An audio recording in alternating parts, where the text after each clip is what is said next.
Përshëndetje, ndodhem tek spitali onkologjik. Në fakt, shumë e çuditshme kjo që po ndodh. Kjo është edhe një gjë personale për mua, sepse unë jam mjeke, kam filluar në spitalin onkologjik këtu, kështu që është një sfidë jo vetëm e detyrës, por është edhe një sfidë e imja si Evis e karrierës.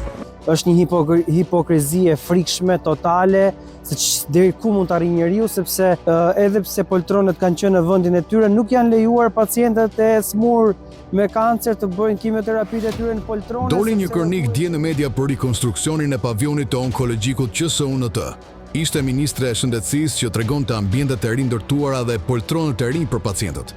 Që në ditën e parë angazhimi im ka qenë i plot, që onkologjia të jetë një përparësi e përhershme. Shërbimi që ofrohet këtu prek jetën e shumë familjeve dhe kërkon mbështetje të vazhdueshme. Ky investim është rezultati i bashkëpunimit mes Ministrisë së Shëndetësisë dhe partnerëve tanë, u shpreh ndërtira ministria. E pa kohë më vonë, doli lajmi që i gjithë investimin onkologjik ishte bamirësi private. Një zyrtar normal do të thoshte, falenderojmë biznesin për kontributin.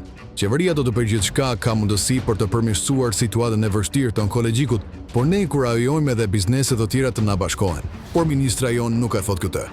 Kjo thot është angazhimi im.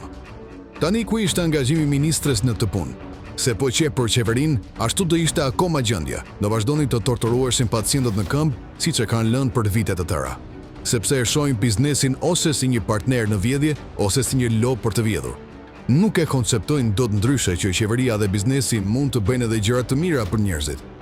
Por këta sapo bëhen pjesë e rilindjes infektohen nga virusi, dalin recitojnë përpara kamerave, bëjnë propagandë, fusin edhe gënjestra ose gjysmë të vërteta. Ndërkohë gazetari Osman Stafa ka shkruar që sipas zbrimeve të tij, rekonstruksioni dy dhomave dhe 30 poltronëve të rinj kanë kushtuar rreth 75.000 euro. Dhe se këtë shumë e ka mbuluar Fondacioni Mane. Sipas zbrimeve të mia, 30 poltronë dhe ambienteve të rekonstruktuara të dy dhomave kanë kushtuar rreth 75.000 euro. Këto i ka paguar donatori Fondacioni Mane. Pra shteti Kopshtit Eden, 4.3 milion euro, nuk ka 100.000 euro për të vendosur 60 poltronë në onkologjik.